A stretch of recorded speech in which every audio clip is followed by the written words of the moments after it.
दरबार त्यागण्याचं काम शिवाजी महाराजांनी केलं. अपमान सहन केला नाही, पण त्या दरबारात महाराष्ट्राचा एकदा अपमान झाला, त्यानंतर त्या दरबारात कोणी गेलं नाही. त्यानंतर 1753 ला खंडेराव होळकर त्या दरबारात गेले. त्यांनी त्या इंतिजामचा आणि मीरबक्षीचा वाद मिटवला.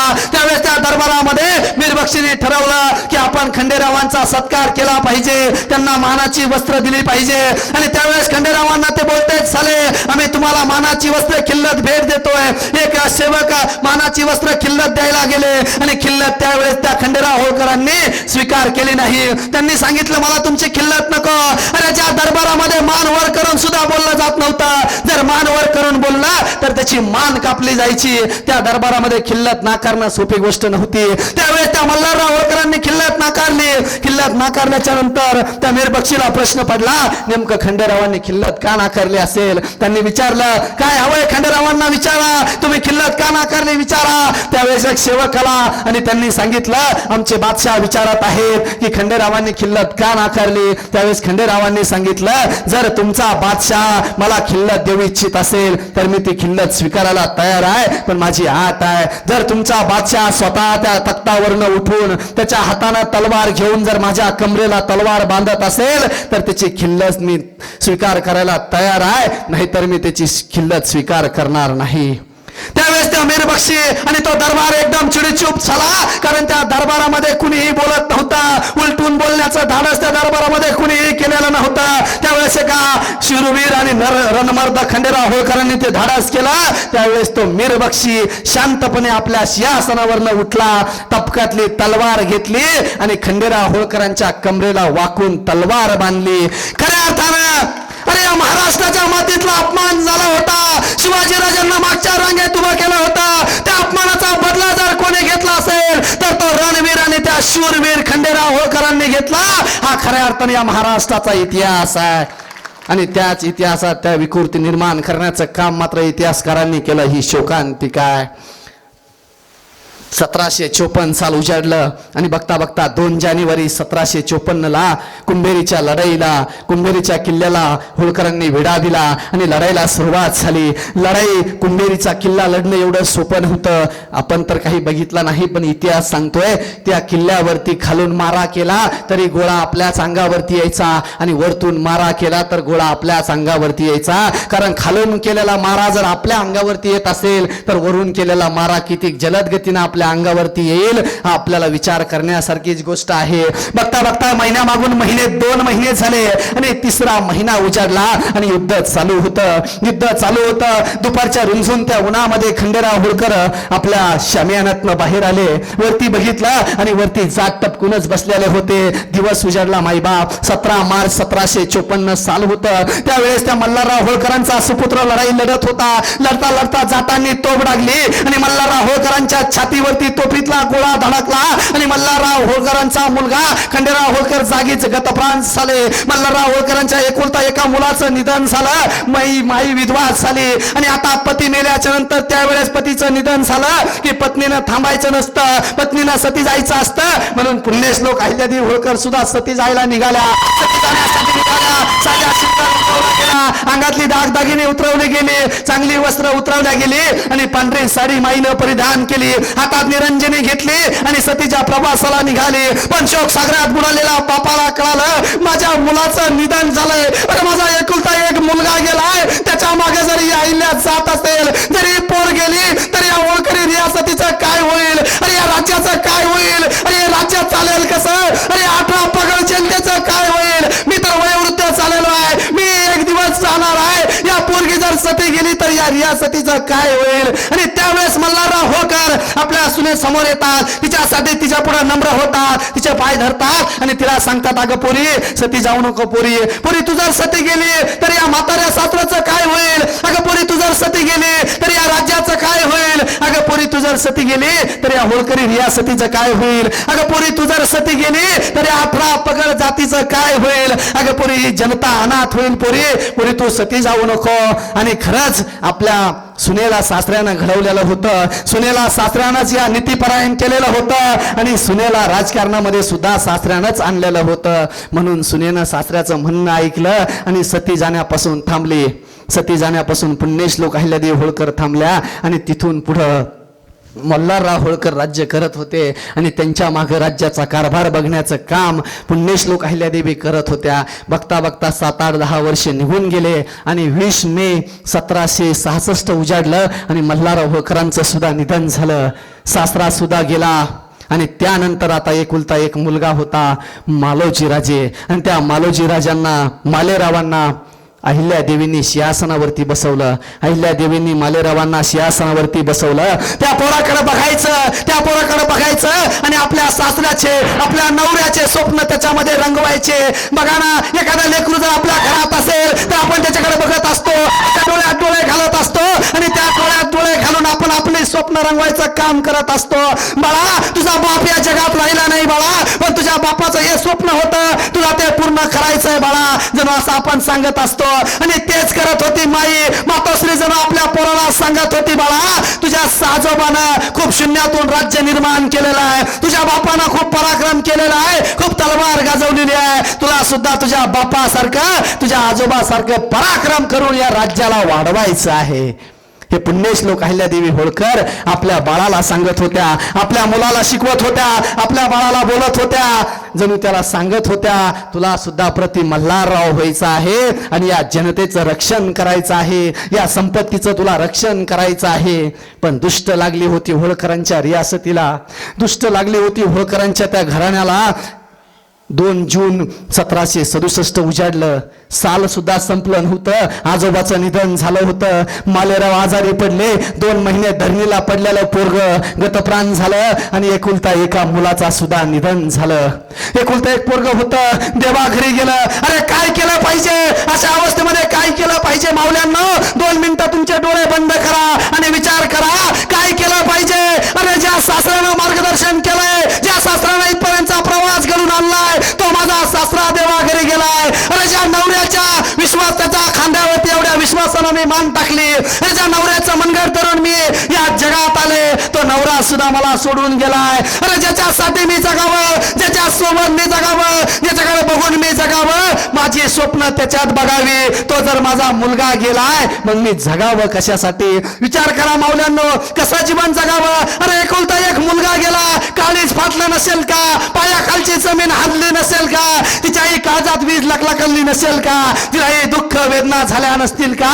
सगळं गेलं, सगळं सावरलं या जनतेसाठी, या होळकरी रियासतीसाठी.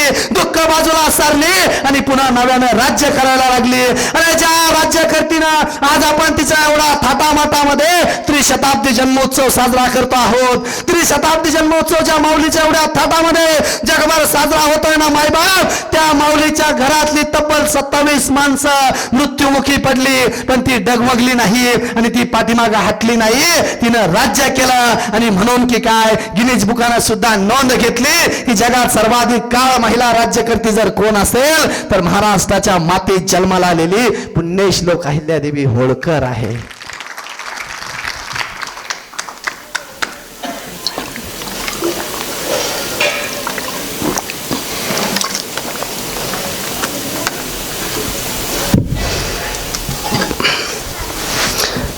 पण असं म्हणतात, पैसा इतका सोपा नसतो. लोभी हा पैसा असतो. माणसाच्या मनात परिवर्तन करण्याचं काम पैसाच करत असतो. 40 वर्ष ज्यांच्या राज्यामध्ये चाकरी केली, 40 वर्ष ज्यांचं मीठ खाल्लं, 40 वर्ष ज्यांच्या भाकरी खाल्ल्या, त्यांनाच म्हणजे होळकरांनाच, होळकरांच्या रियासतीमध्ये दिवाण असणारा गंगाधर चंद्रचूड नावाचा दिवाण फितूर झाला आणि त्यांनी राघोबा पेशव्यांना पत्र लिहिलं. हे बघा, आम्ही बोलू का थांबू सांगा बरं? नाही, तुम्ही असं चेहरे पडल्यासारखे बसले, जरा व्यवस्थित ताट बसा बरं. मी तोंड पुसू पुसू बोलतोय, पाणी पिऊ पिऊ बोलतोय, तुम्ही कमीत कमी मला प्रतिसाद म्हणून ताट तरी बसा. एकदा टाळ्या वाजवा जोरदार. आणि बोर झाले तर मला फक्त हात करा, भाऊ थांबा, मी थांबून जाईल लगेच. काय चालू होतं आपलं? काय चालू होतं? आपण काय सांगत होत फाटे महाराज? पैसा. खरं तर तो माणसाला सगळी हुलकावणी देण्याचं काम पैसा करत असतो. आणि त्या गंगाधर चंद्रचूडाला वाटलं आता पुण्यश्लोक अहिल्यादेवी होळकरांच्या घरात वारस उरला नाही. बाई अबला झाली, एकटी झाली. अरे एकट्या नारीच्यानं राज्य चालत असतं काय? एवढी मोठी संपत्ती, एवढं मोठं राज्य कसं चालवणार आहे? एवढी मोठी संपत्ती म्हणजे ज्या वेळेस पुण्यश्लोक अहिल्यादेवी होळकर स्वतंत्र राज्याचा कारभार बघायला लागल्या त्यावेळेस पुण्यश्लोक अहिल्यादेवी होळकरांकडे 16 कोटी रुपयाची संपत्ती होती, खाजगीची, बरं का, खाजगी संपत्ती, म्हणजे त्या वैयक्तिक वापरू शकत होत्या एवढी त्यांच्याकडे संपत्ती होती. तुमच्या घरचे माणसं माता माऊल्यांना तुम्हाला काय म्हणतात? कारभारीन म्हणतात का? कारभारीन कधीतरी म्हणत असतील माझी कारभारीन आहे त्या आपली कारभारीन आहे, किंवा बाबा घरात रे कारभारीन, असं कधीतरी बोलत असतील. पण खरं सांगा माता माऊल्यांनो, कारभारिणी सारखा घराचा कारभार तुमच्या हातात कधी दिलाय का मालकानं? खरं सांगायचं, खोटं बोलायचं नाही, नसलेच दिला. अहो घर आणि चूल आणि मूल आणि शेताशिवाय आमच्या हातातच काही नाही दादा, तर घराचा कारभार कधी द्यायचा हातामध्ये? बरोबर आहे की नाही मोहिते साहेब? वस्तुस्थिती आहे सध्याची, पण त्या काळामध्ये कारभारीण या शब्दाला पूर्ण आशय प्राप्त करून देणारी जगातली एकमेव महिला कोण असेल तर त्या पुण्यश्लोक अहिल्यादेवी होळकर आहे. 16 कोटी रुपयाची खाजगी संपत्तीची मालकीन पुण्यश्लोक अहिल्यादेवी होळकर स्वतः राज्याच्या गादीवरती बसल्या, स्वतः पांढऱ्या घोंगडीवरती आणि पांढरी साडी परिधान केली, सगळ्या सुखाचा, सगळ्या संसाराचा त्याग केला आणि निव्वळ या जनतेसाठी आणि या समाजासाठी सेवा करण्यासाठी पुन्हा नव्यानं पुण्यश्लोक अहिल्यादेवी होळकर उभ्या राहिल्या. पण गंगाधर चंद्रचूडानं राघोबा पेशव्यांना पत्र लिहिलं, राघोबा पुण्यश्लोक अहिल्यादेवी होळकर अबला आहेत, होळकरांच्या रियासतीला आता वारसदार उरलेला नाही, बाई एकटी आहे, बाई अबला आहे, बाई आता हरलेली आहे, बाई आता हतबल झालेली आहे आणि होळकरांचं राज्य घेणं आपल्याला आता सोपं होईल, असा त्या पत्राचा मजकूर होता. राघोबाला पत्र गेलं, तोही खुश झाला, पण तो बी किती लबाड बघा, त्याच्यावरती कर्ज झालं होतं आणि ते कर्ज फेडण्यासाठी पुण्यश्लोक अहिल्यादेवी होळकरांनी त्याला 30 लाख रुपयाची मदत केलेली होती. पण तो सुद्धा बैमान झाला आणि त्याने सुद्धा विचार केला की या अबलेवरती आपण आता राज्य करण्यासाठी गेलं पाहिजे आणि तिच्यावरती चालून गेलं पाहिजे, आपल्या मुलाला त्या गादीवरती बसवलं पाहिजे. आणि त्या विचारानं तो 50,000चा सैन्य घेऊन या पुण्यश्लोक अहिल्यादेवी होळकरांवरती चालून येतो. आणि चालून आल्याच्या नंतर पुण्यश्लोक अहिल्यादेवी होळकरांना ही बातमी कळते. त्यावेळेस पुण्यश्लोक अहिल्यादेवी होळकर राघोबा पेशव्यांना पत्र लिहितात, तुम्ही माझ्याशी युद्ध करायला येत असाल तर नक्कीच तुमचं स्वागत आहे. जर तुम्ही माझ्याशी युद्ध करायला येत असाल तर स्वागत आहे. माता माऊल्यांना तुम्हाला मगाशी मी सांगितलं, शेत, घर, दार, चूल आणि मूल याच्याशिवाय तुमच्याकडे काहीच नाही. पण त्या काळामध्ये पुण्यश्लोक अहिल्यादेवी होळकरांनी आपल्या राज्यामध्ये 5,000 लढाऊ महिलांची फौज तयार केली होती. 5,000 महिलांच्या हातात शस्त्र देण्याचं काम केलं होतं. आणि जगाच्या पाठीवरती महिलांना प्रशिक्षण देऊन युद्धात उतरवण्याचं काम करणारी एकमेव राणी, एकमेव माता म्हणजे पुण्यश्लोक अहिल्यादेवी होळकर आहे. हा खऱ्या अर्थानं त्यांचा इतिहास आहे. आणि त्यांनी सांगितलं की मी 5,000 महिलांशी तुमच्याशी लढायला सक्षम आहे, मी लढायला यायला तयार आहे. तुम्ही शिप्रा नदीच्या अलीकडे या, तुमच्या नाकात मेचकूट टाकून जर तुम्हाला नाही माघारी पाठवलं तर नाव होळकरांची सून सांगणार नाही. एवढ्या स्वाभिमानानं आणि आत्मविश्वासानं पत्र लिहिलं. आणि दुसरं पत्र पुन्हा लिहिलं. मानसशास्त्र किती तगडं होतं, मानसशास्त्राचा किती अभ्यास पुण्यश्लोक अहिल्यादेवी होळकरांचा होता हे तुम्हाला याच्यातून समजेल. त्या पुण्यश्लोक अहिल्यादेवी होळकरांनी दुसरं पत्र लिहिलं राघोबा पेशव्यांना, माझ्याशी तुम्ही युद्ध करा, मी तुमच्याशी युद्ध करायला तयार आहे, पण विचार करा जर कधी मला जर तुम्ही हरवलं तर तुम्हाला इतिहास काय म्हणेल, बाईला हरवलंय, काय मोठा पराक्रम केलाय तू. आणि चुकून जर तुम्ही माझ्याकडून हरलात तर विचार करा, इतिहासात तुम्हाला तोंड दाखवायला सुद्धा जागा उरणार नाही, कारण तुमचं थोबाड काळं होऊन जाईल. काय की एका बाईकडनं हरला, तुम्हाला इतिहासात जागा राहणार नाही.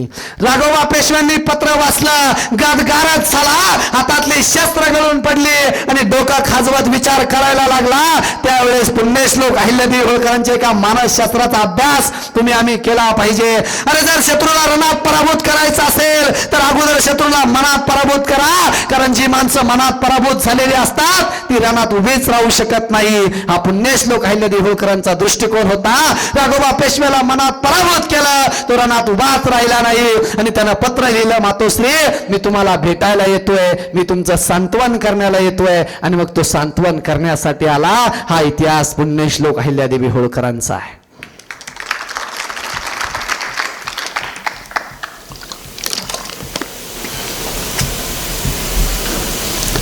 पशुपतीनाथाचं मंदिर माहिती आहे का तुम्हाला? कुठे आहे? बाबासाठी एकदा जोरदार टाळ्या वाजवा. महाराज, पशुपतीनाथाचं मंदिर नेपाळला आहे.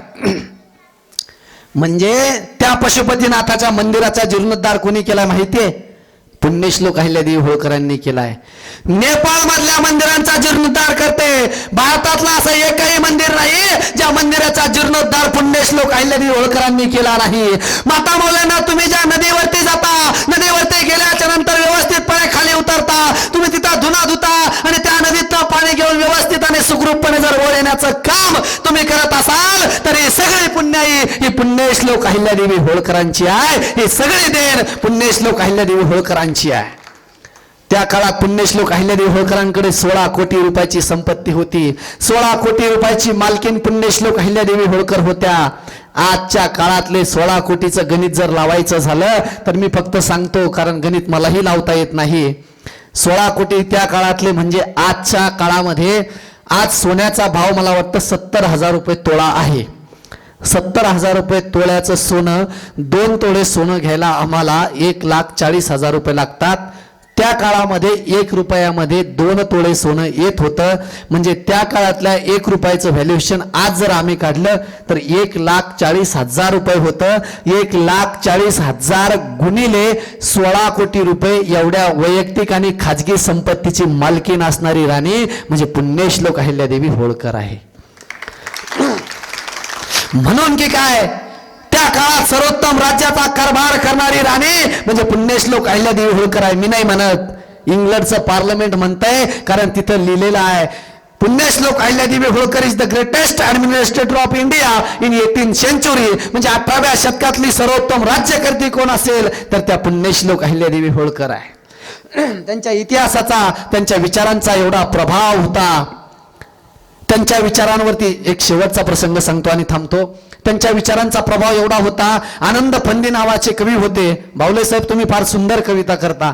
त्याच पद्धतीनं त्या काळामध्ये आनंद फंदी नावाचे कवी कविता करायचे आणि ते पुण्यश्लोक अहिल्यादेवी होळकरांच्या दरबारामध्ये गेले. दरबारामध्ये गेल्याच्या नंतर पुण्यश्लोक अहिल्यादेवी होळकरांनी त्यांचा सन्मान केला, त्यांचा सत्कार केला आणि सत्कार केल्याच्या नंतर त्यांच्या अंगावरती एक शाल टाकली. आयुष्यभर मला काय सांगायचंय की माणसाच्या विचाराचा प्रभाव किती असतो बघा. आयुष्यभर ती शाल पांघरून आनंद फंदीने आपलं जीवन व्यतीत केलं. असंच एकदा एका जंगलामधनं जात होते आणि जंगलातनं जात असताना काही लुटारूंनी आनंद फंदींना लुटवलं आणि लुटून घेतलेली सगळी लूट त्यांनी घेतली. मात्र आनंद फंदी शाल सोडायला तयार नव्हते. त्यांनी शाल सोडली नाही. त्यावेळेस त्या लुटारूंनी सांगितलं, अरे बाबा, तुझ्याकडलं सगळंच आम्ही घेतलंय, एवढी शालही आम्हाला देऊन टाक, नाही तर तू मार खाशील आणि मार करता करता मरूनही जाशील. तू ती शाल आम्हाला देऊन टाक, तुझ्याकडे ठेवू नको. त्यावेळेस त्या आनंद फंदीने सांगितलं, माझ्याकडे जे जे होतं ते मी तुम्हाला दिलेलं आहे आणि शाल माझ्याजवळ आहे. मी मेलो तरी बेहतर मी शाल तुम्हाला देणार नाही. त्यावेळेस त्या लुटारांनी विचारलं, अरे असं काय त्या शालीमध्ये आहे? त्यावेळेस त्या आनंद फंदींची वाक्य आहेत, ही शाल मला साध्या माणसानं कोणी दुसऱ्या तिसऱ्या कोणी घातलेली नाही, तर गंगाजळ निर्मळ असणाऱ्या पुण्यश्लोक अहिल्यादेवी होळकरांनी त्यांच्या हाताने माझ्या गळ्यात परिधान केलेले आहे. माझा जीव जरी गेला तरी मी तुम्हाला ती देणार नाही. म्हणजे काय तर हा पुण्यश्लोक अहिल्यादेवी होळकरांच्या विचारांचा प्रभाव त्या आनंद फंदींवरती होता. आनंद फंदींनी सगळं आयुष्य हे त्या शाली अंगावरती पांघरून समर्पित केलं. खरं तर आज या महाराष्ट्राचं जर महाराज राजकारणाचं वातावरण जर बघितलं, राजकारण आपला भाग नाही, आपल्याला तिकडे जायचंही नाही, पण एक सध्याची जर परिस्थितीचा विचार केला तर फार विचित्र वातावरण या महाराष्ट्राच्या मातीमध्ये आपल्याला बघायला मिळतं. एक जातीय सलोखा महाराष्ट्राचा होता. महाराष्ट्र हा गुण्या गोविंदानं नांदणारा राष्ट्र म्हणून महाराष्ट्राकडे बघितलं जातं. साधू संतांच्या पदस्पर्शानं पावन झालेला महाराष्ट्र म्हणून याला बघितलं जातं. खऱ्या अर्थानं माय आणि बाप आणि लेकाचं नातं किती समृद्ध होतं आणि समृद्ध आहे हे महाराष्ट्रानं जगाला सांगितलेलं आहे. पण याच महाराष्ट्रामध्ये मात्र आज जाती जातीमध्ये आणि राजकारणामध्ये एक वेगळं वळण या राष्ट्राला लागताना आपल्याला दिसतं. पण पुण्यश्लोक अहिल्यादेवी होळकरांनी या जगाला काय शिकवलं आणि काय संदेश दिला एवढं सांगतो आणि थांबतो. या महाराष्ट्राच्या मातीमध्ये, या भारताच्या मातीमध्ये 1992 साली दंगल झाली. बाबरी मस्जिद पाडल्या गेली. बाबरी मस्जिद पाडल्याच्या नंतर राम मंदिर आणि बाबरी मस्जिदीचा प्रचंड वाद झाला. काय राजकारण असेल आपल्याला माहित नाही, पण कित्येक सामान्य माणसांचा जीव गेला. आणि त्या काळामध्ये टीव्हीचे रिपोर्टर सामने आले, टीव्हीचे रिपोर्टर समोर आले आणि समोर आल्याच्या नंतर ते गावगाव जायला लागले आणि रिपोर्टर बातम्या घ्यायला लागले. कुठलं वातावरण कसं आहे आणि त्यांच्या लक्षात यायला लागलं हिंदू मुसलमानांमध्ये जायला तयार नाही आणि मुसलमान सुद्धा हिंदूंमध्ये यायला तयार नाही. हिंदूंच्या दिवाळीत मुसलमान येत नव्हता आणि मुसलमानांच्या रमजानमध्ये हिंदू जात नव्हता. अशी परिस्थिती या भारताच्या मातीत होती 1992 साली. पण याच भारताच्या मातीमध्ये पुण्यश्लोक अहिल्यादेवी होळकरांनी जिथं राज्य केलं त्या इंदोर प्रांतात मात्र सगळी माणसं गुन्ह्या गोविंदानं नांदत होती. हिंदू लोक मुसलमानाच्या रमजानला जात होती तर मुसलमान माणसं हिंदूंच्या दिवाळीमध्ये येत होती. आणि त्या काळामध्ये त्याच इंदोरमध्ये NDTVची तत्कालीन रिपोर्टर तलबी सिंग नावाची महिला रिपोर्टर तिथे जाते आणि त्या रिपोर्टर त्या मुसलमाना एका माणसाला विचारते की या भारत देशामध्ये दंगलीचं सावट पसरलेलं असताना, या भारतभर दंगलीचं सावट पसरलेलं आहे, हिंदू मुसलमानाकडे बघत नाही तर मुसलमान हिंदूंकडे बघत नाही, पण तुमच्या प्रांतामध्ये आणि या इंदोरच्या परिसरामध्ये ही जनता एकत्र नांदते कशी, या जनतेमध्ये एवढ्या प्रेमानं सलोख्यानं वागते कशी. त्यावेळेस त्या 70 वर्षाच्या मुसलमान माणसानं सांगितलं की आमच्या या भागामध्ये एक राज्यकर्ती होऊन गेली आणि त्या राज्यकर्तीचं नाव आहे पुण्यश्लोक अहिल्यादेवी होळकर आणि त्या राज्यकर्त्याने आम्हाला समतेचा विचार आमच्या मनात पेरलेला आहे. त्या समतेच्या विचारावरती आणि त्या अहिल्यादेवींच्या विचारावरती आम्ही चालतो म्हणून आम्ही गुन्ह्या गोविंदानं नांदतो. माझ्या मनाचं सांगत नाही बरं का. तुम्ही युट्यूबवर जरी बघितलं ना तरी तुम्हाला त्या तलवी सिंगची ती रिपोर्टरची ती बाईट तुम्हाला बघायला मिळू शकते. इतक्या प्रगल्भ विचाराची राणी म्हणजे पुण्यश्लोक अहिल्यादेवी होळकर आहेत.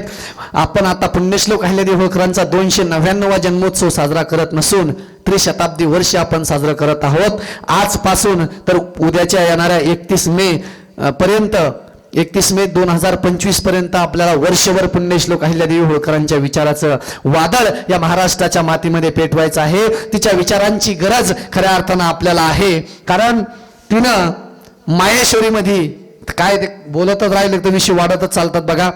माहेश्वरीमध्ये अबला असणाऱ्या महिलांना माहेश्वरी विना हातानं विणवायची साडी निर्माण करण्याचं काम त्या काळामध्ये पुण्यश्लोक अहिल्यादेवी होळकरांनी केलं. ज्या माहेश्वरमध्ये आजही साड्या विणल्या जातात आणि विकल्या जातात, म्हणजे हाताला काम देण्याचं काम सुद्धा पुण्यश्लोक अहिल्यादेवी होळकरांनी केलं. आता एक शेवटचा प्रसंग सांगतो. तुमच्या भागामध्ये इंडस्ट्रियल एरियामध्ये तुम्ही राहता मोहिते साहेब, या इंडस्ट्रियल एरियामध्ये तुम्ही राहता. इथं ITI केलेले किती माणसं आहेत हात वर करा. ITI झालेला आहे का कोणाचा? कुठला ट्रेड दादा तुमचा? फिटर ट्रेड आहे तुमचा, बरोबर. तुम्हाला फिटर ट्रेड आहे. इलेक्ट्रिशियन असेल तर इलेक्ट्रिशियनचा ट्रेड आहे, डिझेल असेल तर डिझेलचा ट्रेड आहे, वेल्डर असेल तर वेल्डरचा ट्रेड आहे, बरोबर आहे का दादा? थोडक्यात ITI म्हणजे काय तर कौशल्य, आणि त्या कौशल्याचा काय करायचंय, विकास करायचा आहे आणि त्या कौशल्यातून आपण उभं राहायचं आहे आणि आपला संसार सुखी करायचा आहे. आपण ज्या कौशल्य आपल्याकडे आहे त्या कौशल्यामधनं त्याच्यामध्ये काम करायचं आहे, त्याच्यामध्ये डिग्री घ्यायची आहे आणि उत्तमरित्या आपला जॉब सक्सेस करण्यासाठी त्या इंडस्ट्रियल मध्ये एक ITIचा आधार आपल्याकडे घ्यायचा आहे, म्हणजे ITI, बरोबर दादा. पण कधीतरी आम्हाला प्रश्न पडला पाहिजे की ITIची निर्मिती झाली कशी आणि ITI आलं कसं आपल्या महाराष्ट्रामध्ये, या भारतामध्ये. केंद्र सरकारने केंद्रीय समिती संघटित केली, केंद्रीय समिती गठीत केली आणि या भारतभर त्या समितीने काम केलं. कुठं काय आपल्याला शोध घेता येईल आणि बघता बघता ही समिती इंदोरच्या मातीत गेली. पुण्यश्लोक अहिल्यादेवी होळकरांनी बसवलेल्या बाजारपेठेत गेली. त्या बाजारपेठ त्यांनी बघितली. त्यावेळेस पुण्यश्लोक अहिल्यादेवी होळकरांनी आपल्या कौशल्यावरती माणसांना काम देण्याचं काम केलं. म्हणजे ITIची जनक जर कोण असेल तर ती पुण्यश्लोक अहिल्यादेवी होळकर आहे. ज्याला जे काम जमतं त्याला ते काम दिलं. तुला विणकाम जमतं तू विणकाम कर, तुला गवंडीचं काम जमतं तू गवंड्याचं काम कर, तुला कोरीव काम जमतं तू कोरीव काम कर. हे काम देण्याचं काम, अर्थातच कौशल्यावर आधारित जॉब देणारी राणी म्हणजे पुण्यश्लोक अहिल्यादेवी होळकर आहे. अर्थातच काय तर या जगाच्या पाठीवरती या इंडस्ट्रियल एरियामध्ये सुद्धा पुण्यश्लोक अहिल्यादेवी होळकरांनी त्या काळात लक्ष दिलं आणि आता आपल्याकडे आयटीआयची संकल्पना या भारतामध्ये आली. आणि खऱ्या अर्थानं त्या आयटीआयचा जनक जर कोण असेल तर त्या पुण्यश्लोक अहिल्यादेवी होळकर आहे. अरे आमच्या गावातले वाद आज गावात मिटतात. त्या काळात पुण्यश्लोक अहिल्यादेवी होळकरांनी गावातले वाद गावात मिटवण्यासाठी तंटामुक्ती समितीची सुरुवात केली. कारण या भारतामध्ये तंटामुक्तीची समितीची सुरुवात जर कोणी पहिल्यांदा केली असेल तर ती पुण्यश्लोक अहिल्यादेवी होळकरांनी केलेली आहे. एक काळ होता या महाराष्ट्राच्या मातीत, या भारताच्या मातीमध्ये तुमच्याकडे जर जास्त पैसा असेल तर संपत्ती असेल तर तुम्ही ती संपत्ती उघड्यावरती आणू शकत नव्हता. कारण राज्यकर्ते कधी हुसकावून घेतील सांगता येत नव्हतं.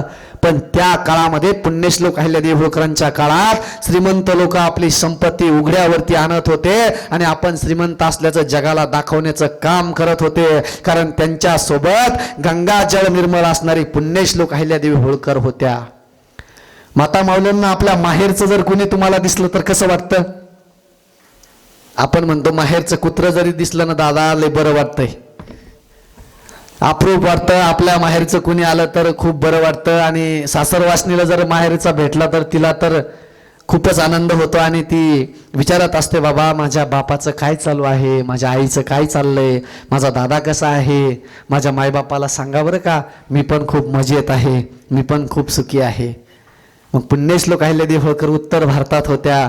माहेरचं त्यांनाही काहीतरी वाटलं असेल ना, माहेराबद्दल त्यांनाही कौतुक वाटलं असेल ना. पुण्यश्लोक अहिल्यादेवी होळकर महाराष्ट्राच्या मातीत लग्न झाल्याच्या नंतर आल्या.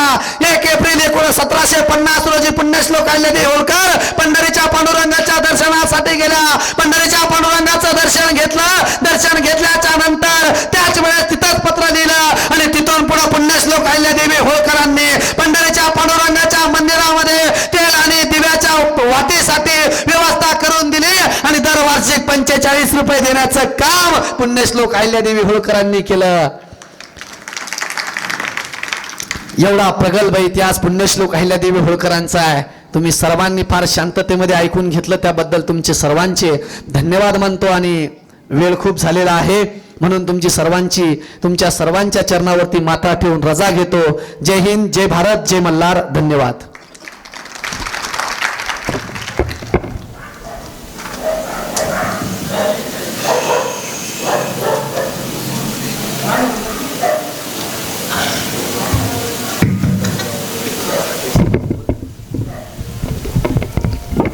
सरांनी खरंच खूप मंत्रमुग्ध करून टाकलेला आहे.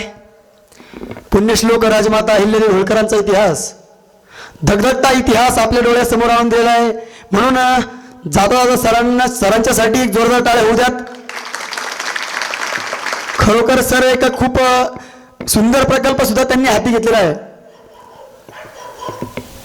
वनछाया नंदनवन आश्रम, या आश्रमाचं काम सुद्धा त्यांनी हाती घेतलेलं आहे. आणि एक 7-8 मुलं त्या अनाथालयामध्ये आता सध्या आलेले आहेत. तर एक खूप सुंदर काम या वयामध्ये सरांनी हाती घेतलेलं आहे. तरी जोरदार टाळ्या सरांसाठी होत्यात. कारण ह्या वयामध्ये ही पिढी ते काम करत नाही, ते काम सरांनी केलेलं आहे. खरंच खूप धन्यवाद सर. तुमच्या या व्याख्यानाने आम्ही मंत्रमुग्ध झालो. तरी आलेल्या सर्वांनी शांततेत कार्यक्रम ऐकला. सर्वांचे खूप खूप धन्यवाद. आलेल्या मान्यवरांचे सुद्धा खूप खूप धन्यवाद. आणि हा कार्यक्रम संपला असं जाहीर करतो. जय मल्हार, जय शिवराय, जय अहिल्या.